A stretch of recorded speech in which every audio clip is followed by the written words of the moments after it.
राखिए नारी जदपि उर्माही, युवती शास्त्र नृपति बस नाही। नारी स्वभाव सत्य कवि कहि, अवगुण आठ सदा उर रही। सहसा अनित चपलता माया, भय अविवेक असौच अदाया। नमस्कार दोस्तों, मैं अविनाश दास रेशनल कबीर यूट्यूब चैनल में आप सबका हार्दिक स्वागत करता हूं। साथियों, रामचरितमानस की कुछ पंक्तियां मैंने आपके सामने बोली। राखिए नारी जदपि उर्माही, युवती शास्त्र नृपति बस नाही। तुलसी गोसाई कहते हैं कि स्त्री को चाहे दिल में बसा के रखो, लेकिन ये नौजवान स्त्रियां ना तो राजा के बस में है और ना तो धर्म शास्त्रों के बस में है। ये किसी के बस में नहीं है। अब इसका कारण क्या है, इसका कारण भी वो बताते हैं। क्या कहते हैं? नारी स्वभाव सत्य कवि कहीं। कवियों ने सत्य कहा है नारी का स्वभाव। अवगुण आठ सदा उर रहे। 8 प्रकार के अवगुण हमेशा स्त्री के अंदर विराजमान रहते हैं। और कौन कौन सा है? सहसा मतलब उतावलापन, अनृत झूठ बोलने का काम, और जो है चपलता, चंचल चित्त, इधर उधर नजर लड़ाने का काम, माया, धोखा, छल प्रपंच, भय, डर, अविवेक, तर्कहीनता, बुद्धिहीनता, असौच, हमेशा जो है अशुद्ध रहती है। असौच का मतलब पवित्रता का ध्यान नहीं रख सकती। और अदाया, क्रूरता, निर्दयता। इस प्रकार के 8 अवगुण स्त्रियों के अंतःकरण में हर समय होते हैं। और जो है इन अवगुणों से इतना ज्यादा वो अपलावित होती है, इतना ज्यादा वो अपने आप को खो चुकी होती है कि ना तो वो राजा के बस में होती और ना तो वो धर्म आज्ञा के बस में होती। ऐसा जो है तुलसी महाराज यहाँ कहते हैं। मुझे तो अचरज होता है कि औरतें जो है ना ढोलक मंजीरा लेकर के, हारमोनिया लेकर के और बढ़िया यूनिफॉर्म पहन करके और कैसे इन चौपाइयों को गाती होगी। क्या उनके अंदर शर्म हया बची है कि नहीं बची है? कि ये समझ भी नहीं पाती हैं कि हम क्या गा रही हैं। औरत को इतना गंदा मन का इसमें साबित कर रहे हैं। औरत मात्र को यहाँ विशेष किसी अपराधी औरत की किसी व्यक्तिगत रूप से पर्टिकुलर किसी की बात नहीं की जा रही है। यहाँ सीधा जो है नारी शब्द पर है दोस्तों। नारी स्वभाव सत्य कवि कहि, अवगुण 8 सदा उर रहा है। यहाँ पर भी किसी नारी विशेष की बात नहीं है। और यहाँ पर जो राखिए नारी जदपि उर्माही, युवती शास्त्र नृपति बस नाही, यहाँ पर भी नारी शब्द आया है। तो नारी को हृदय में बसा के भी रखोगे तो भी न तो वो राजा के बस में है और न तो वो शास्त्र आज्ञा के, न तो धर्म के बस में है। वो क्या करेंगी? अपने 8 अवगुण का प्रयोग अपने जीवन में उतारेंगी और संसार में गंदगी फैलाएंगी, स्वयं गंदा होगी, दूसरों को गंदा करेंगी। ये जो है महिलाओं का सहज स्वभाव है। सहज मतलब उसमें है ही एक आरोपित स्वभाव होता है। आरोपित स्वभाव बाहर से कुछ गलत चीजें सीख लिया जाता है, उसको त्यागा भी जा सकता है। बाहर से कुछ अच्छी बातें सीखी जाती है, उसको त्यागा भी जा सकता है। लेकिन यहाँ तुलसी ने कहा है, तुलसी दुबे, कि सहज स्वभाव है उनके 8 अवगुण, वो त्याग नहीं सकती, उसमें वो जीवन जीती हैं। इस प्रकार दोस्तों तुलसी दुबे को ये ज्ञान, ये प्रेरणा, ये मोटिवेशन कहाँ से मिला? उसके पहले एक बहुत बड़ी समृद्ध परंपरा रही और वही परंपरा को उन्होंने जन भाषा में प्रस्तुत किया है दोस्तों, और वो परंपरा है मनु की परंपरा। तो आज हम जो है मनुस्मृति के उन अंशों का अनुशीलन कर रहे हैं और समीक्षा भी कर रहे हैं जिन अंशों में नारी के संबंध में बातें आई है। कल भी थोड़ी चर्चा आई थी। मैंने कहा था कि स्त्री चाहे बालिका हो, मतलब छोटी बच्ची, चाहे युवती हो, जवान महिला हो, और चाहे वृद्धा बुढ़िया हो, किसी भी उम्र के स्त्री को जो है स्वतंत्र रूप से कुछ भी सोचने, करने या बोलने का अवसर मत दो, क्योंकि वो जो है ना अंदर बाहर से जो है छल, प्रपंच, कपट और सब तरह के अवगुण से लीन रहती है। वो गलत ही करेगी, उससे अच्छा हो ही नहीं सकता। एक चौपाई और है ना, एक दिन मैं बोला था, आपको याद होगा,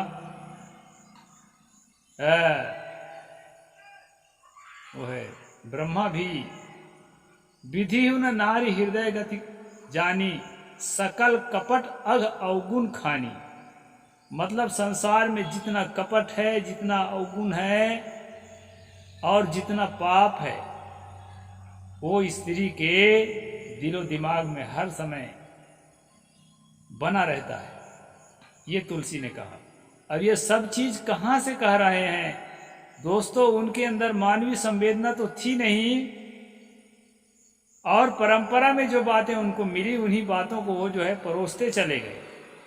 बात ये है, स्वयं का जमीर जागता तो जान हथेली में लेकर के हम लोगों के साथ जो है खड़े हो जाते। ये चीज तुलसी में नहीं था, न राम में भी नहीं था। अगर तुलसी का लिखा हुआ समझा जाए कि राम ने ही कहा है, तुलसी सच के सच उनके कही हुई बात को कह रहे हैं, तो हम ये भी कहने के लिए विवश हो जाएंगे कि राम में भी मानवीय मूल्य नहीं थे, जमीर नहीं जागा था, इंसानियत नाम की कोई चीज नहीं थी। अगर हम देश के 50% नारियों के प्रति ऐसा भाव रखते हैं दोस्तों, तो कुत्ता, बिल्ली और सुअर की जिंदगी में, शेर भालू की जिंदगी में, और कौआ गिद्ध के जिंदगी में और हमारी जिंदगी में कोई फर्क नहीं है। इंसान होने का कोई मतलब नहीं है। अगर हम इन्हीं बातों को अपने जीवन में फॉलो करते हैं, अपने समाज में स्थापित करते हैं, तो दोस्तों हमको मनुष्य कहलाने का, इंसान कहलाने का कोई हक नहीं है। तो मैं आगे के श्लोक में ले चलता हूं दोस्तों। मनु जी क्या कहते हैं स्त्री के संबंध में? बाल्ये पितुर्वशे तिष्ठेत पाणिग्राहस्य यौवने, पुत्राणाम भर्तरी प्रेते न भजेत स्त्री स्वतंत्रताम। स्त्री को बाल काल में पिता के, यौवन अवस्था में पति के और पति के परलोक होने पर पुत्रों के अधीन होकर रहे। ये देखिए, कभी स्वतंत्र होकर ना रहे। ये श्लोक भी बहुत प्रसिद्ध है दोस्तों, हमारे रैशनल लोगों में इसके उल्लेख होता रहता है। हमारी जो बहन निर्देश सिंह है, उसके प्रवचन में भी ये बात आती है कि औरत को स्वतंत्र नहीं होने देना चाहिए। औरत जो है मनुष्य की ही तरह, पुरुष के ही तरह एक मनुष्य है। ये तो सेक्स व्यवस्था है कुदरत की, संतान उत्पत्ति के लिए, सृष्टि संचालन के लिए जो आवश्यक व्यवस्था है वो अंतर है। इसके अलावा दोस्तों संवेदना में कोई अंतर नहीं है। उसको भी पीड़ा पीड़ा लगती है, उसको भी अपमान अपमान लगता है। वो पत्थर की नहीं बनी है। तो इतना गहरा चोट देना, इतने गहरी आहत पहुंचाना, इस तरह के अपमान करना, तिरस्कार करना, इस तरह उसके हक अधिकारों को छीनना कहाँ तक अच्छा है? आपको यदि अच्छा लगता हो तो कमेंट सेक्शन में जरूर मुझे लिख करके बताइए। यहाँ कहते हैं दोस्तों, स्त्री को बाल काल में पिता के संरक्षण में रहना चाहिए और उन्हीं के आज्ञा अनुसार कुछ भी करना, सोचना, बोलना चाहिए। और जो है विवाह के बाद पति के जो है संरक्षण में रहना चाहिए और उसी के अनुसार जो है सोचना, बोलना और करना चाहिए। अब तो तब ठीक है, लेकिन कहते हैं बुढ़ापा में बेटा के अनुसार, बुढ़ापे में भी वो इतना कहना चाहिए कि ढलती उम्र में भी वो इतना कच्चे मन की है कि बेटा के अनुसार सोचने, बोलने और करने का अधिकार है। वो बुढ़ापे में भी अपने से स्वतंत्र होकर कभी ना रहे, यहाँ लिखा है। मन अर्थकर्ता ने भी लिखा है सही सही। आगे कहते हैं दोस्तों, पित्रा भर्त्रा सुतैर्वापि नेच्छेदुहात्मनः येषां हि विरहेण स्त्री गर्हे कुर्यादुभे कुले। पिता पति या पुत्र से पृथक रहने की इच्छा ना करे, क्योंकि इनसे अलग रहने वाली स्त्री दोनों कुलों, पति पितृ को निंदित करती है। यहाँ पर कहते हैं, अगर अपने युवा अवस्था में है, बाल काल में है, युवा अवस्था में है, किशोर अवस्था में है, तो पिता से दूर हट करके, अब हम तो ऐसे भी पिता देखे हैं आजकल जो है टीवी अखबारों के माध्यम से। अब आजकल की क्या बात है, इनकी किताब को देखें तो ब्रह्मा जी को ही देख लो। अपनी पुत्री सरस्वती का ही खैर नहीं मनाया, उसको पुत्री नहीं दिखाई पड़ा। तो हैवानियत तो सब जगह है। मैं मानता हूं पिता के प्रति बेटी को बहुत श्रद्धा रखना चाहिए और रखती भी हैं। हमारे सम्यक कल्चर में इस तरह कोई बात अभी तक सुनने को नहीं मिली है और दुर्भाग्य बस न सुनने को मिले। पिता के प्रति पुत्री को श्रद्धा रखना चाहिए, क्योंकि जिस तरह से पुत्र का ख्याल पिता रखता है, उस तरह पुत्री का भी ख्याल रखता है। कुछ जो है गंदी मानसिकता के कारण कुछ पिता ऐसे हैं भी जो मनु की शिक्षाओं को बहुत ज्यादा अपने जीवन में जी रहे हैं। वो लोग पुत्री को दोयम दर्जे का नागरिक समझते हैं। है ऐसे भारत में, मैं नहीं है नहीं कहता, लेकिन ऐसे पिताओं को भी मेरे इस स्ट्रीम को देखना चाहिए और मेरे जैसे अन्य जो रेशनल साथी हैं उनके स्ट्रीम को देखना चाहिए और समझना चाहिए मानवीय संवेदना को। बेटी किसी भी प्रकार का दोयम दर्जे का नहीं है। और जो दोस्तों दुनिया में जो व्यवस्था है कि बेटी ही पति के घर जाती है, ससुराल जाती है, बेटा जो है अपने ससुराल जाके जीवन नहीं जीता, ये जो परंपरा है, इसी परंपरा के कारण अब कहीं ना कहीं तो एक जगह रहने पड़ेगा। तो बना दिए, खूंटा बांध दिए कि तुम ही जाओ वहां। एक सिस्टम बना दिए पूरी दुनिया में। इससे हुआ क्या दोस्तों कि बेटी को ज्यादा पढ़ाएंगे, ज्यादा योग बनाएंगे, बड़ा जॉब में पहुंचा देंगे, तो आखिर हमको क्या मिलेगा? ये स्वार्थ की भावना किसी और परिवार को कमा के खिलाएगी, हमें तो नहीं देगी बुढ़ापे में। ये जो गंदी सोच है ना, जिस बेटा के लिए ऐसा गंदी सोच सोचते हो, बेटे भी कई ऐसे निकम्मे आपके निकल जाएंगे। मैं तो कई लोगों को देखा हूं कि बेटी के शरण में जाकर के रहने लगे, बेटियां सहारा देने लगी। और समझदार बेटियों को भी मैं कहना चाहता हूं और उनके ससुराल वालों को भी मैं कहना चाहता हूं कि ऐसा कभी मत सोचें कि ये हमारी हो गई है, ये सिर्फ हमारी है। अरे जिंदगी का आधा हिस्सा जिसने पाला पोसा, पढ़ाया लिखाया, उसके लिए सब कुछ किया। आजकल तो सरकार संपत्ति भी दिलाती है, संपत्ति, उसके संपत्ति में भी अपना हक रखती हैं, तो बुढ़ापे के दुख सुख में क्यों नहीं मम्मी पापा के सेवा के जिम्मेदार नहीं बन सकती। मैं तो कई कन्याओं को, कई बहुओं को ये बात बताते रहता हूँ कि आप उधर की जिम्मेदारी भी देखें। बहू अगर दूसरे घर से आ करके हमारे मम्मी पापा की जिम्मेदारी देख सकते हैं, तो बेटी भी जो है भले दूर रहती है, दुख सुख में उसकी जिम्मेदारी उसको भी देखना चाहिए। इससे दोस्तों फायदा ये होगा कि जो नफरत की खाई है कम होगी। लोगों को लगेगा कि हाँ भाई बेटी भी, वैसे तो बहुत बेटियां जाग गई हैं, कहने की जरूरत नहीं है, वो ध्यान रखती हैं, और ससुराल वाले भी समझ गए हैं कि नहीं ध्यान रखना चाहिए, लीगल है, बिल्कुल इनलीगल नहीं है। हाँ भाई घर में पर्याप्त व्यवस्था है, बेटों की व्यवस्था है, जिसके बेटे बहुत हैं बेटियां कम हैं। बेटा पूरी तरह से, बहू पूरी तरह सक्षम है, देख रहा है। ऐसी स्थिति में जो है फिर भी ध्यान रखना चाहिए अपना फर्ज निभाने के लिए। तो माता के प्रति, पिता के प्रति हर मनुष्य का, बेटी का, बेटा का, सबका कर्तव्य है। यहाँ पर दोस्तों मैं इन बातों को इसलिए रख दिया कि बेटी का तिरस्कार करने का एक बड़ा कारण ये भी है।